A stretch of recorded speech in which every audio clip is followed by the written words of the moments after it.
Good morning, everyone.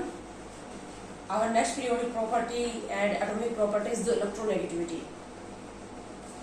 Electronegativity. What is the meaning of electronegativity? इससे पहले बेटा हमने इलेक्ट्रॉन के अंतर भी पढ़े हैं, तो बच्चों को बहुत कंफ्यूजन रहता है इलेक्ट्रॉन के अंतर पे और इलेक्ट्रोनेगेटिविटी में। दोनों बिल्कुल एंटायरली डिफरेंट चीजें हैं और इन दोनों में डिफरेंस भी आ जाता है। इलेक्ट्रोनेगेटिविटी होती क्या है?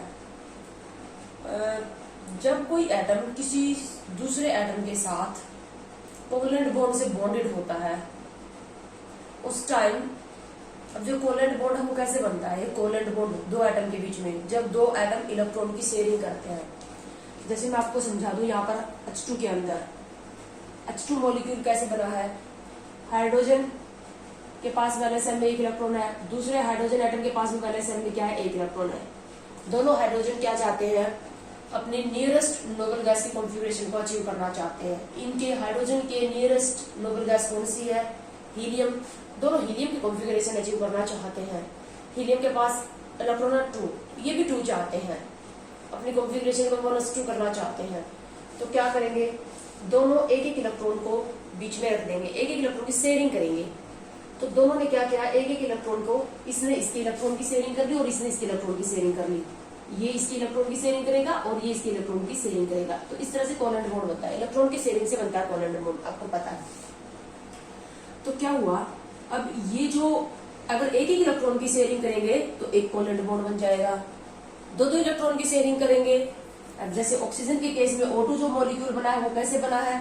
आपको पता है कि ऑक्सीजन के पास वैलेंस शेल में इलेक्ट्रॉन कितने? 6, एटॉमिक नंबर 8 है, तो कॉन्फ़िगरेशन लिखोगे तो 2 6 हो जाएगा। तो ऑक्सीजन के बैलेंस शेल में 6 इलेक्ट्रॉन है और ऑक्सीजन क्या चाहता है? 8 करना चाहता है, यानी कि नियोन की कॉन्फ़िगरेशन को अचीव करना चाहता है। ठीक है, ऑक्सीजन की नियरेस्ट नोबल गैस कौन सी है? नियोन। तो इसके पास बैलेंस शेल में इलेक्ट्रॉन ऑलरेडी है कितने? 6 है। तो इस तरह से ये डॉट से इलेक्ट्रॉन को रिप्रेजेंट करना क्या कहलाता है? इलेक्ट्रॉन डॉट स्ट्रक्चर कहलाता है। क्या डॉट से? तो अब दोनों को क्या है? 2 2 की जरूरत है।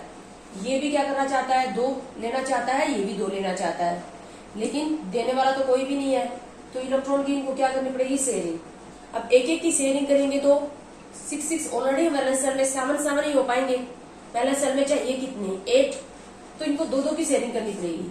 अब यहाँ पर इनको 2 2 की शेयरिंग करनी पड़ी, 2 इसने बीच में रख दिए, 2 इसने, तो 2 2 की शेयरिंग करने से कितने बन गए? 2 कोवेलेंट बॉन्ड बन गए। इसको क्या बोलते हैं? Double covalent bond.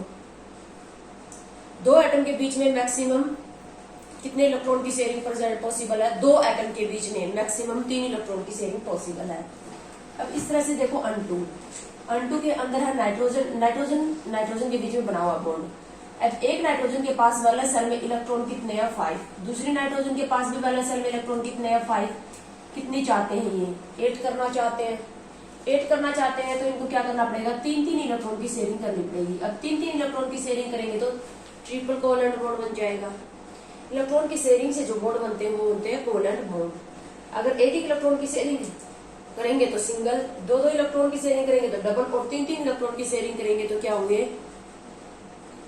Triple covalent bond बन जाएगा। डबल, सिंगल, ट्रिपल, 3 तरह के होते हैं कोवेलेंट बॉन्ड। अब देखो, ये जो इलेक्ट्रॉन है, जैसे यहाँ ऑक्सीजन में, ऑक्सीजन के एक एटम के पास ये जो 2 इलेक्ट्रॉन का जो पेयर है, ये तो बॉन्डिंग में नहीं आया ना।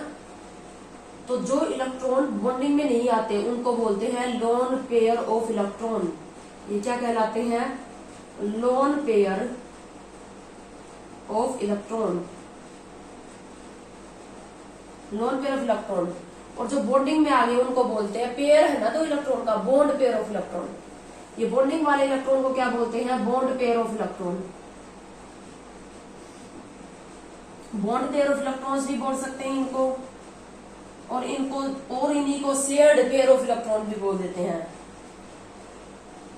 Shared pair of electron.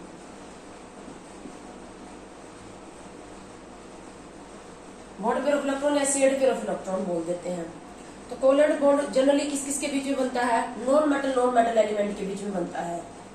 Metal और नॉन मेटल के बीच में तो जनरली आयनिक ही बनता है, क्योंकि मेटल के पास वैलेंस शेल में इलेक्ट्रॉन जो होते हैं वो 8 से ज्यादा होते हैं, इसलिए वो लॉस कर देती है। और नॉन मेटल तो क्या करेगी? वैलेंस शेल में इलेक्ट्रॉन क्या होंगे? 8 से ज्यादा होंगे, इसलिए वो क्या करेगी? उसका लॉस। और उस इलेक्ट्रॉन को गेन कौन कर लेगा? Non metal. तो मेटल तो कटायन में कन्वर्ट हो जाएगा और नॉन मेटल आयन में कन्वर्ट हो जाएंगे, और आयन से जो बॉन्ड बनेगा वो क्या कहलाएगा, आयन के बीच में आयनिक बॉन्ड। आयनिक बॉन्ड और ionic compound generally cation metal और नॉन मेटल से बने होते हैं, लेकिन अगर सेम या डिफरेंट नॉन मेटल के एटम जब केमिकली कंबाइन करते हैं, सेम या डिफरेंट नॉन मेटल एलिमेंट के एटम जब कंबाइन करेंगे तो जनरली वो इलेक्ट्रॉन की शेयरिंग ही करेंगे, क्योंकि उनके पास वैलेंस शेल में इलेक्ट्रॉन 8 से कम होते हैं, उनके आसपास की जो नियरेस्ट नोबल गैस है उससे कम इलेक्ट्रॉन होते हैं, लेकिन दोनों के पास ही कम होंगे। अब जैसे इसके पास भी 6 थे, इसके पास भी 6 थे, जिसके पास ऑलरेडी कम चल रहे हो वो लॉस नहीं करेगा, तो इनको क्या करनी पड़ती है, शेयरिंग। तो आपको आइडिया होना चाहिए, एक मॉलिक्यूल अगर मैं दे दूं तो वो मॉलिक्यूल आयनिक है या कोवेलेंट है। अगर मॉलिक्यूल में आपको सिर्फ नॉन मेटल एलिमेंट दिखाई दे रहे हैं, नॉन मेटल एलिमेंट के एटम दिखाई दे रहे हैं, तो कैसा है, कोवेलेंट। अब जैसे मैं आपको दे दूं कि बताओ अमोनिया कैसा है, किस टाइप का कंपाउंड है अमोनिया कंपाउंड, तो यहाँ पर जो बॉन्ड बना हुआ है वो नाइट्रोजन और हाइड्रोजन, नाइट्रोजन भी नॉन मेटल और हाइड्रोजन भी नॉन मेटल है, तो कैसा है, कोवेलेंट कंपाउंड है। कोवेलेंट बॉन्ड से बने, कोवेलेंट बॉन्ड से पहले एटम मिलकर मॉलिक्यूल बनाते हैं। यहाँ पर एक नाइट्रोजन और 3 हाइड्रोजन एटम आपस में कोवेलेंट बॉन्ड से बॉन्डेड है। पहले एटम इलेक्ट्रॉन की शेयरिंग करेंगे, तो उनमें कोवेलेंट बॉन्ड बनेगा, और कोवेलेंट बॉन्ड से बॉन्डेड होकर बहुत सारे एटम, 2 या 2 से ज्यादा एटम क्या बना देंगे, मॉलिक्यूल, और मॉलिक्यूल मिलकर क्या बनाते हैं, कंपाउंड। तो अमोनिया एक कोवेलेंट कंपाउंड है। इसी तरह से वाटर भी एक कोवेलेंट कंपाउंड है, क्योंकि वाटर में भी कोवेलेंट बॉन्ड बना है, दिखाई दे रहा है तुम्हें, हाइड्रोजन भी नॉन मेटल, ऑक्सीजन भी नॉन मेटल है। तो जनरली क्या होता है, नॉन मेटल अगर तुम्हें दिखाई दे रहे हैं कंपाउंड के अंदर एलिमेंट, सिर्फ एटम जो है नॉन मेटल एलिमेंट के दिखाई दे रहे हैं, तो कंपाउंड कैसा होगा, कोवेलेंट होगा, यानी कि जरूर यहाँ पर इलेक्ट्रॉन की शेयरिंग से बॉन्ड बना है। ठीक है, तो अब मैं आपको क्या बता रही हूँ, ये जो इलेक्ट्रोनेगेटिविटी है, अब तक हम जितनी भी हमने जो एटॉमिक या पीरियोडिक प्रॉपर्टी पढ़ी है वो आइसोलेटेड एटम की, सिंगल एटम की प्रॉपर्टी पढ़ी है। जैसे सिंगल एटम का एटॉमिक साइज या एटॉमिक रेडियस, एक एटम है उसका न्यूक्लियस से वैलेंस शेल के बीच का डिस्टेंस, वो एटॉमिक रेडियस या एटॉमिक साइज। ठीक है, इसी तरह से हमने पढ़ा ionisation enthalpy, electron gain enthalpy, ये सब जो है वो आइसोलेटेड सिंगल एटम की प्रॉपर्टी हमने ऑब्जर्व की थी। लेकिन इलेक्ट्रोनेगेटिविटी में क्या होता है, पहले मैं आपको समझाऊंगी, उसके बाद डेफिनेशन लिखूंगी। जब क्या होता है, कोई एटम दूसरे एटम के साथ कोवेलेंट बॉन्ड से बॉन्डेड होता है, जब कोई एक एटम दूसरे एटम के साथ कोवेलेंट बॉन्ड से बॉन्डेड होता है, तो कोवेलेंट बॉन्ड के अंदर जो इलेक्ट्रॉन है उनको क्या बोलते हैं, shared pair of electron. Covalent bond में जो इलेक्ट्रॉन उनको क्या बोलते हैं, शेयर्ड पेयर ऑफ इलेक्ट्रॉन, या क्या बोलते हैं, बॉन्ड पेयर ऑफ इलेक्ट्रॉन। जब एक एटम दूसरे एटम के साथ कोवेलेंट बॉन्ड से बॉन्डेड होता है, उस टाइम कोवेलेंट बॉन्ड के अंदर जो शेयर्ड पेयर ऑफ इलेक्ट्रॉन है या बॉन्ड पेयर ऑफ इलेक्ट्रॉन है, उनको अपनी तरफ खींचने की, अपनी तरफ अट्रैक्ट करने की किसी एटम की जो टेंडेंसी है, वही इलेक्ट्रोनेगेटिविटी कहलाती है। ठीक है, जैसे यहाँ पर हम जनरल एग्जांपल ले, हमारे पास जो कोवेलेंट बॉन्ड बना हुआ है वो ए और बी के बीच में बना हुआ है, एक इलेक्ट्रॉन की शेयरिंग करके ए और बी, एक एटम जो है ए एलिमेंट का है, दूसरा एटम बी एलिमेंट का, तो इन्होंने क्या किया, एक इलेक्ट्रॉन की शेयरिंग करके कोवेलेंट बॉन्ड बना लिया। तो अब क्या होगा, ये कोवेलेंट, ये जो अभी तो फिलहाल तो ये जो इलेक्ट्रॉन है वो दोनों के सेम डिस्टेंस के ऊपर है, जितना दूर दोनों के बिल्कुल सेंटर में रखे हुए हैं, जितना दूर ए से है उतना ही दूर क्या है, बी से। अब सपोज करो कि ए की इन शेयर्ड पेयर ऑफ इलेक्ट्रॉन को अट्रैक्ट करने की टेंडेंसी ज्यादा है, तो ए इनको ज्यादा अपनी तरफ अट्रैक्ट कर लेगा, तो क्या हो जाएगा, ये जो मतलब ये इलेक्ट्रॉन पेयर जो होंगे ये ए के ज्यादा क्लोज आ जाएंगे और बी से क्या होंगे, थोड़े दूर चले जाएंगे। मतलब जिसने इन शेयर्ड पेयर ऑफ इलेक्ट्रॉन को अपनी तरफ ज्यादा अट्रैक्ट किया वो ही क्या कहलाएगा, more electronegative element. Shared pair of electron को ए अगर ज्यादा अट्रैक्ट कर रहा है अपनी तरफ तो ए मोर इलेक्ट्रोनेगेटिव है, बी ज्यादा अट्रैक्ट कर रहा है तो बी मोर इलेक्ट्रोनेगेटिव है।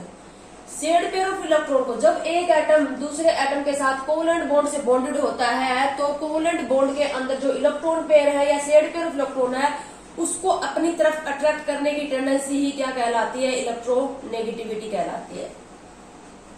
ठीक है, तो जो ज्यादा इलेक्ट्रोनेगेटिव होगा, जिस इलेक्ट्रोनेगेटिविटी की हमारे पास वैल्यू अभी मैं आपको बताती हूँ पूरी पीरियोडिक टेबल में इलेक्ट्रोनेगेटिविटी का, जस्ट हमें क्या करना है, एग्जैक्ट वैल्यू याद करने की जरूरत नहीं है। 2-4 एलिमेंट है जिनकी एग्जैक्ट इलेक्ट्रोनेगेटिविटी वैल्यू हम याद करते हैं, बाकी हम जस्ट पीरियोडिक टेबल में एलिमेंट की पोजीशन देख के उनका कंपेरिजन कर लेते हैं कि कौन मोर इलेक्ट्रोनेगेटिव है, कौन लेस इलेक्ट्रोनेगेटिव है। बस हमें ये जानना है, हमें सिर्फ ये आइडिया होना चाहिए कि जो दो बॉन्डेड एटम है उनमें से मोर इलेक्ट्रोनेगेटिव कौन सा और लेस इलेक्ट्रोनेगेटिव कौन सा है। और इसका हम पीरियोडिक टेबल में अभी ट्रेंड करेंगे ना कि left to right electronegativity increase होती है, टॉप टू बॉटम डिक्रीज। तो पीरियोडिक टेबल में जब हमें पोजीशन पता है तो हम आइडिया लगा लेंगे which one is more electronegative and which one is less electronegative. क्यों, यही आइडिया होना बहुत जरूरी है। जो मोर इलेक्ट्रोनेगेटिव होगा वो खींचेगा इन इलेक्ट्रॉन को अपनी तरफ ज्यादा, तो उसके ऊपर क्या आ जाएगा। अब ये जैसे कि जो ज्यादा इलेक्ट्रोनेगेटिव होगा वो क्या करेगा, ज्यादा इनको अपनी तरफ अट्रैक्ट कर लेगा। जैसे प्रेजेंट केस में हमने ये देखा कि ए ज्यादा इलेक्ट्रोनेगेटिव है। ए ज्यादा इलेक्ट्रोनेगेटिव होने का क्या मतलब कि ए ने ज्यादा इन इलेक्ट्रॉन पेयर को अपनी तरफ अट्रैक्ट कर लिया, तो इलेक्ट्रॉन क्लाउड, इलेक्ट्रॉन डेंसिटी ए के ऊपर ज्यादा चली गई ना, और इससे इलेक्ट्रॉन दूर हो गए, तो जिसकी वजह से इसके ऊपर क्या आ गया, पार्शियल नेगेटिव चार्ज। और क्योंकि एटम मॉलिक्यूल ओवरऑल न्यूट्रल है तो इसके ऊपर ये डेल साइड है, डेल नेगेटिव, पार्शियल नेगेटिव। और जितना इसके ऊपर नेगेटिव आएगा उतना ही दूसरे के ऊपर क्या आ जाएगा, पार्शियल पॉजिटिव चार्ज। तो इस तरह से देखो, जो मतलब तुम यहां आयन नहीं बने, कटायन और अनायन नहीं बने, क्योंकि इसने पूरी तरह से इन इलेक्ट्रॉन को लिया नहीं है, बॉन्ड अभी भी बना हुआ है, सिर्फ अपनी तरफ खींचा है, सिर्फ इस इलेक्ट्रॉन को अपनी तरफ ज्यादा अट्रैक्ट कर लिया। इसीलिए मैंने यहाँ पर पार्शियल पॉजिटिव नेगेटिव चार्ज का मतलब, डेल नेगेटिव का मतलब पार्शियल नेगेटिव चार्ज, थोड़ा सा नेगेटिव चार्ज आया है। ठीक है, इसके ऊपर जितना नेगेटिव आएगा दूसरे के ऊपर उतना ही क्या आ जाएगा, पॉजिटिव।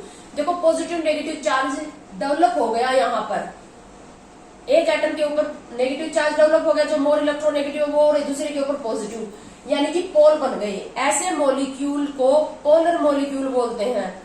बहुत ही इंपॉर्टेंट आइडिया है, the given molecule is polar और नॉन पोलर। दिया हुआ मॉलिक्यूल पोलर होगा या नॉन पोलर होगा, इलेक्ट्रोनेगेटिविटी से हमें पता चलेगा।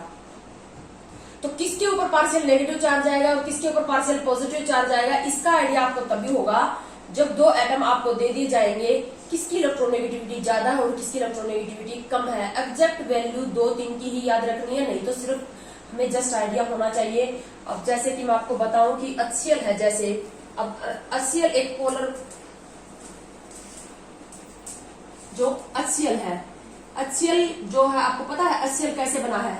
हाइड्रोजन के पास वैलेंस सेल में 1 इलेक्ट्रॉन है, और क्लोरीन के पास वैलेंस सेल में कितने इलेक्ट्रॉन है, क्लोरीन के पास वैलेंस सेल में 7 इलेक्ट्रॉन है ना। तो क्लोरीन भी क्या चाहता है, ऐड करना चाहता है, आर्गन की कॉन्फ़िगरेशन को अचीव करना चाहता है, ये हीलियम की कॉन्फ़िगरेशन को अचीव करना चाहता है। दोनों को, इसको हीलियम की कॉन्फ़िगरेशन अचीव करने के लिए 2 चाहिए, और इसको आर्गन की कॉन्फ़िगरेशन अचीव करने के लिए 1 और चाहिए। 7 है तो 8 हो जाएंगे इसके पास।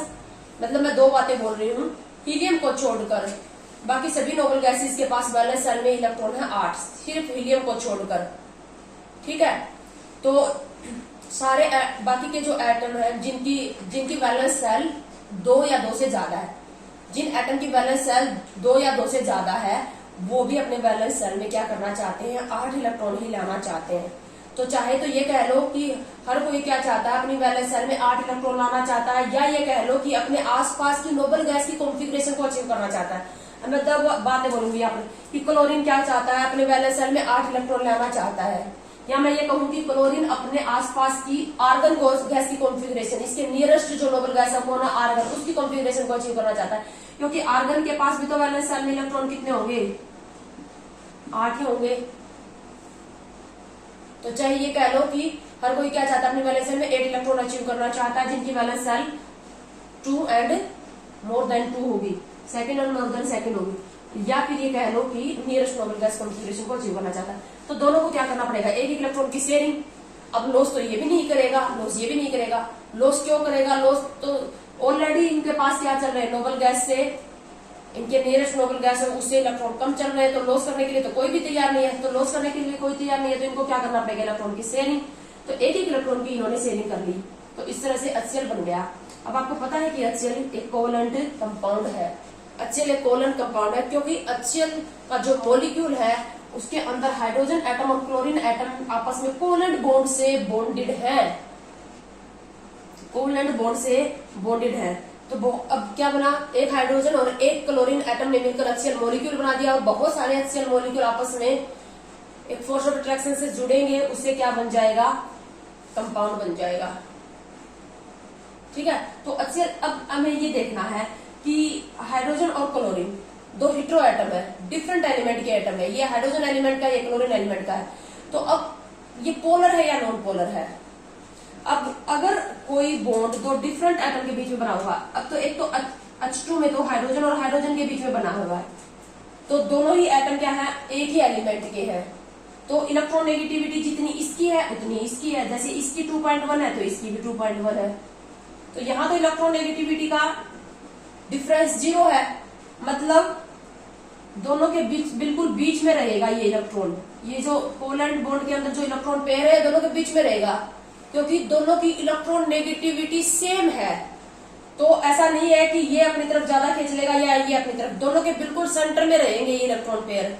तो किसी के ऊपर पार्शियल पॉजिटिव या नेगेटिव चार्ज नहीं आएगा, क्योंकि दोनों, अगर दोनों बॉन्डेड एटम आइडेंटिकल हो तो उनकी इलेक्ट्रोनेगेटिविटी का डिफरेंस 0 रहेगा या इलेक्ट्रोनेगेटिविटी सेम रहेगी। तो मॉलिक्यूल किसी के ऊपर भी, दोनों के बिल्कुल सेम डिस्टेंस के ऊपर इलेक्ट्रॉन पेयर रहेंगे, तो किसी के ऊपर भी कोई पॉजिटिव या नेगेटिव चार्ज नहीं आएगा, कोई पॉजिटिव पोल या नेगेटिव पोल डेवलप नहीं होगा। तो मॉलिक्यूल क्या कहलाएगा, नॉन पोलर। मॉलिक्यूल क्या कहलाएगा, नॉन पोलर। लेकिन यहां देखो, अगर दो हेटेरो एटम है, अगर कोवेलेंट बॉन्ड दो डिफरेंट एलिमेंट के एटम के बीच में बना है, तो इनकी इलेक्ट्रॉन नेगेटिविटी में डिफरेंस तो होगा, और जितना इलेक्ट्रॉन नेगेटिविटी में डिफरेंस ज्यादा होगा उतना ही प्रेजेंट केस में, अभी मैंने आपको ट्रेंड नहीं करवाया इसलिए मैं खुद बता रही हूँ, क्लोरीन इसकी इलेक्ट्रॉन नेगेटिविटी है 2.1, कई बार 2 भी ले लेते हैं, और इसकी इलेक्ट्रॉन नेगेटिविटी है हमारे पास 3.0, लगभग 0.9 का डिफरेंस है इलेक्ट्रोनेगेटिविटी में, बहुत ज्यादा डिफरेंस है 0.9 का इलेक्ट्रोनेगेटिविटी में जो डिफरेंस है। तो क्लोरीन क्या करेगा, ज्यादा इलेक्ट्रोनेगेटिव है, तो ये जो इलेक्ट्रॉन पेयर है इनको क्लोरीन अपनी तरफ खींच लेगा, क्लोरीन इनको अपनी तरफ ज्यादा अट्रैक्ट कर लेगा। ये जो कोवेलेंट बॉन्ड में जो इलेक्ट्रॉन पेयर है इनको क्लोरीन अपनी तरफ अट्रैक्ट कर लेगा, तो ये क्या होगा, हाइड्रोजन से ये इलेक्ट्रॉन क्लाउड दूर हो जाएगा और क्लोरीन के क्लोज आ जाएगा, जिसकी वजह से क्लोरीन लिया नहीं है, पूरा नेगेटिव चार्ज नहीं आएगा, जिसकी वजह से क्लोरीन के ऊपर आ जाएगा पार्शियल नेगेटिव, और जितना क्लोरीन के पार्शियल नेगेटिव आएगा उतना ही दूसरे एटम के ऊपर पार्शियल पॉजिटिव आएगा, क्योंकि मॉलिक्यूल न्यूट्रल है। ठीक है, तो इस तरह से क्या हो गया, हम ये कह सकते हैं कि HCl एक पोलर मॉलिक्यूल है। डाई एटॉमिक मॉलिक्यूल अगर हेटेरो एटॉमिक है, तो डिफरेंट एलिमेंट के एटम से मिलकर बने हैं, तो वो क्या होंगे, पोलर। और पोलरिटी भी अलग अलग होती है, कोई मोर पोलर होता है, कोई लेस पोलर होता है। मोर पोलर होगा, लेस पोलर होगा, किस पर डिपेंड करेगा, जस्ट दोनों एटम की इलेक्ट्रोनेगेटिविटी के डिफरेंस पे। जितना इन दो एटम की इलेक्ट्रोनेगेटिविटी में डिफरेंस ज्यादा होगा उतना ही मोर इलेक्ट्रोनेगेटिव ज्यादा खींचेगा अपनी तरफ, और उतना ही क्या होता जाएगा, वो पोलरिटी बढ़ती जाएगी। ज्यादा खींचेगा तो, जितना ज्यादा खींचेगा उतना ही नेगेटिव चार्ज बढ़ेगा इसके ऊपर जितना नेगेटिव चार्ज बढ़ेगा नेट उतना इसके ऊपर पॉजिटिव चार्ज आएगा। तो इलेक्ट्रोनेगेटिविटी का आइडिया होना बहुत ही जरूरी है। गिवन मॉलिक्यूल पोलर है या नॉन पोलर है, इसका आइडिया लेने के लिए हमें इलेक्ट्रोनेगेटिविटी का आइडिया होना चाहिए कि जो दो मॉलिक्यूल है और हमें किसकी इलेक्ट्रोनेगेटिविटी कितनी है एग्जैक्ट याद नहीं रखने की जरूरत है, बस पीरियोडिक टेबल में पोजीशन से पता चल जाएगा। ठीक है, तो ये मतलब इलेक्ट्रोनेगेटिविटी के हमारे लिए बेनिफिट है। डेफिनेशन लिख रही हूँ इलेक्ट्रोनेगेटिविटी की। अब मैं इलेक्ट्रोनेगेटिविटी जस्ट एक टेंडेंसी है, ये कोई एनर्जी नहीं है। इससे पहले हमने इलेक्ट्रॉन गेन एंथैल्पी की थी, वो एनर्जी होती है। ये एक टेंडेंसी है, प्रवृत्ति है।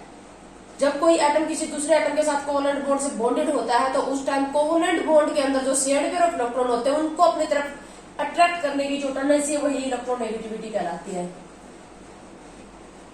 It is tendency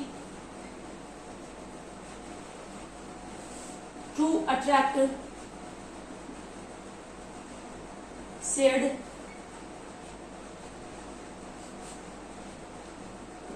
pair of electrons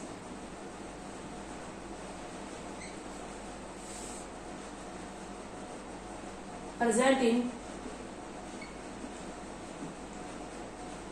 covalent bond toward itself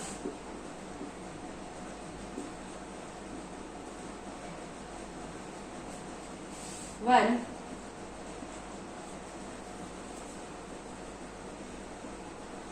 atom is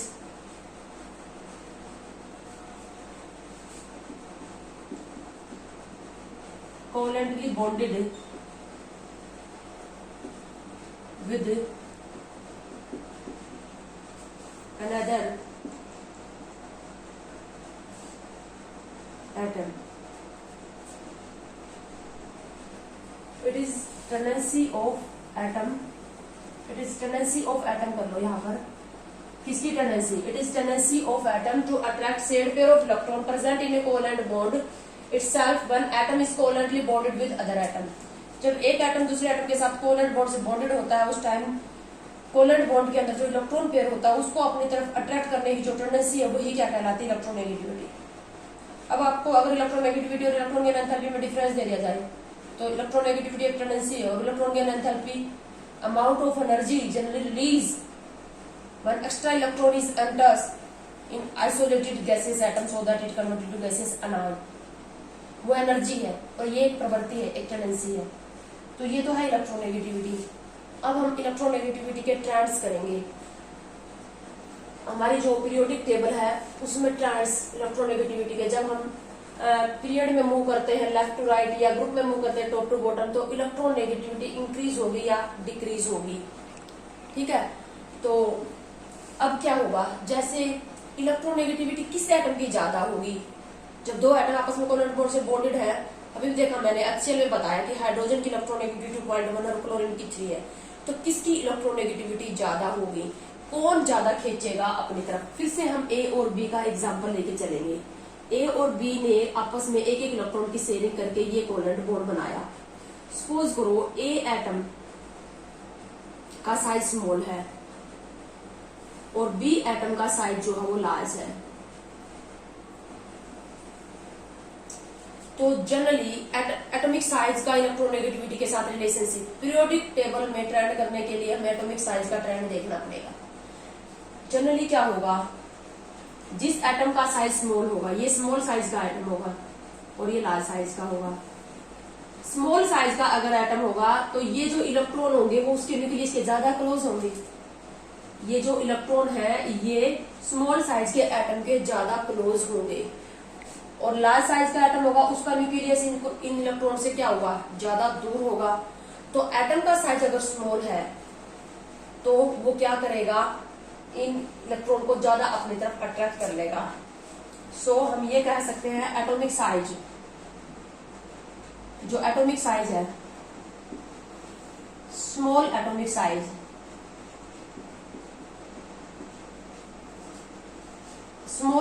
size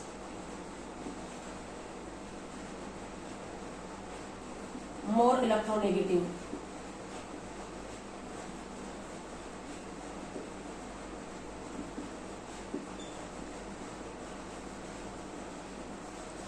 atom का साइज स्मॉल है तो वो क्या करेगा? एटम का साइज स्मॉल होगा तो उसका न्यूक्लियस जो होगा वो शेयर्ड पेयर ऑफ इलेक्ट्रॉन के ज्यादा क्लोज होगा तो न्यूक्लियस उनको ज्यादा खींचेगा. तो एटम का साइज जैसे जैसे जैसे क्या होता जाएगा? डिक्रीज होता जाएगा. इलेक्ट्रोनेगेटिविटी इंक्रीज होती जाएगी. शेयर्ड पेयर ऑफ इलेक्ट्रॉन को खींचने की टेंडेंसी इंक्रीज होती जाएगी. अब यहाँ पर हाइड्रोजन और क्लोरीन में अगर तुम मुझसे पूछोगे तो यहाँ पर तो हाइड्रोजन का एटम का साइज स्मॉल है और क्लोरीन का साइज जो है वो लार्ज है. लेकिन फिर भी क्लोरीन ज्यादा इलेक्ट्रोनेगेटिव है. लेकिन अलोन ये फैक्टर सिर्फ एटॉमिक साइज डिसाइड नहीं करेगा. दूसरा न्यूक्लियर चार्ज भी तो डिसाइड करेगा ना. अब हाइड्रोजन के पास क्या है? न्यूक्लियर चार्ज तो एक है. हाइड्रोजन एटम के न्यूक्लियस में एक ही प्रोटॉन पड़ा है तो न्यूक्लियर चार्ज तो एक है ना. क्लोरीन के पास न्यूक्लियर चार्ज 17 है. तो न्यूक्लियर चार्ज, अगर न्यूक्लियर चार्ज ज्यादा होगा, अगर न्यूक्लियर चार्ज क्या होगा? हाई होगा. ज्यादा प्रोटॉन पड़े होंगे, न्यूक्लियर चार्ज हाई होगा तो मोर इलेक्ट्रोनेगेटिव होगा.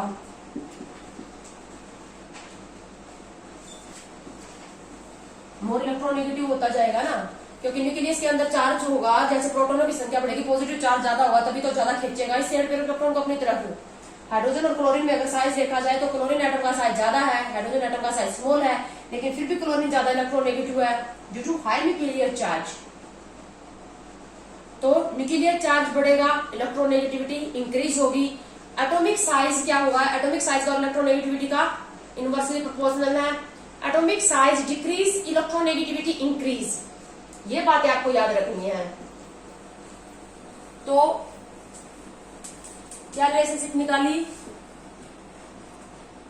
Atomic size inversely proportional to electronegativity.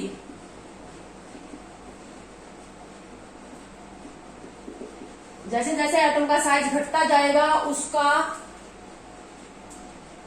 Nucleus जो होगा वो शेड पेयर ऑफ इलेक्ट्रॉन के ज्यादा क्लोज होगा, उनको ज्यादा अपनी तरफ खींचेगा। दूसरा न्यूक्लियर चार्ज,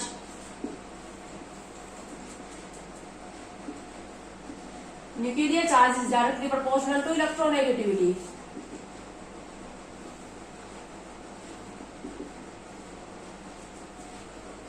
ठीक है, तो इसी के अभ्यास के ऊपर पीरियोडिक टेबल में ट्रेंड, पहले हम अलोंग ए पीरियड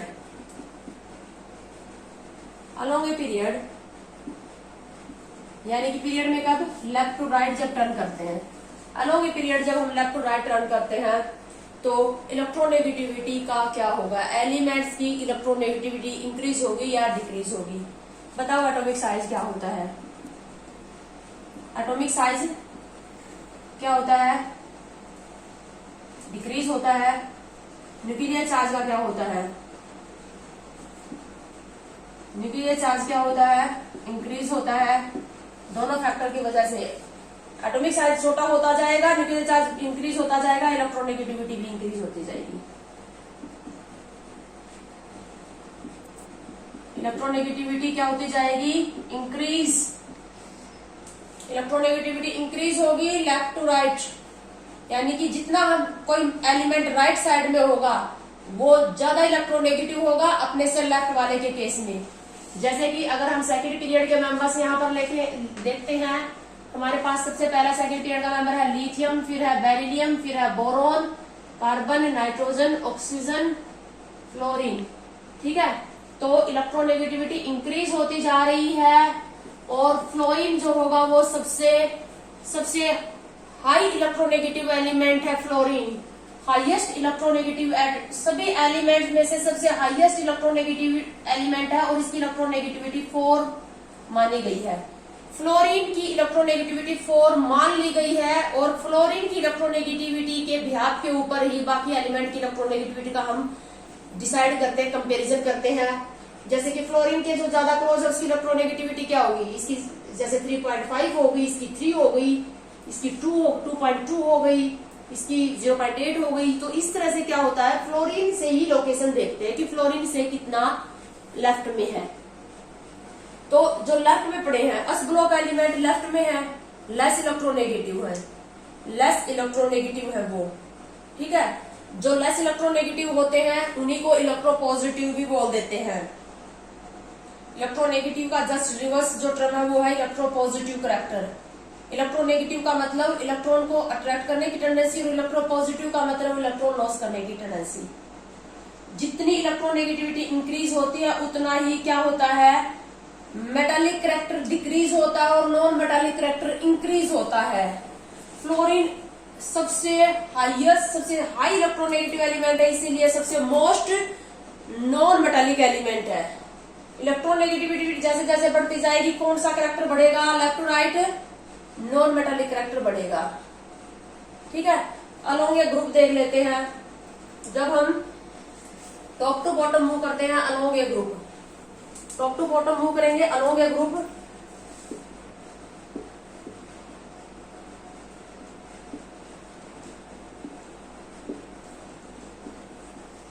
यस आपको खुद ही बताना है। एटम के साइज की भी आपके कंपैरिजन कर सकते हो। एटॉमिक साइज का क्या होता है, atomic size top to bottom जब हम मूव करते हैं तो एटॉमिक साइज क्या होता है, इंक्रीज होता है। एटॉमिक साइज जब टॉप टू बॉटम हम मूव करेंगे तो क्या होगा, इंक्रीज होगा। ठीक है, और न्यूक्लियर चार्ज तो इंक्रीज हो रहा है लेकिन न्यूक्लियर चार्ज को न्यूक्लियर चार्ज इंक्रीज होने का कोई ज्यादा बेनिफिट नहीं होता, स्क्रीनिंग इफेक्ट भी इंक्रीज होता है, स्क्रीनिंग इफेक्ट भी इंक्रीज हो रहा है साथ में। तो स्क्रीनिंग इफेक्ट भी क्या हो रहा है, इंक्रीज। स्क्रीनिंग इफेक्ट इंक्रीज होता जाएगा तो क्या होगा, न्यूक्लियस जो होगा वो बीच में जो इलेक्ट्रॉन है वो न्यूक्लियर चार्ज को उन शेयर्ड पेयर ऑफ इलेक्ट्रॉन तक पहुंचने नहीं देगा। तो दोनों फैक्टर की वजह से क्या होता है, इलेक्ट्रोनेगेटिविटी डिक्रीज होती है, electronegativity decrease, left to right increase, top to bottom क्या होगी, डिक्रीज। अब जैसे कि मैं यहाँ पर फर्स्ट ग्रुप के एलिमेंट लूं, lithium, sodium, potassium, rubidium, caesium and francium. Francium तो क्या होती है, रेडियो एक्टिव मेटल है, इसलिए इसका कोई ज्यादा जिक्र नहीं होता। तो सीजियम को मोस्ट इलेक्ट्रोपॉजिटिव एलिमेंट है, ये मोस्ट इलेक्ट्रोपॉजिटिव।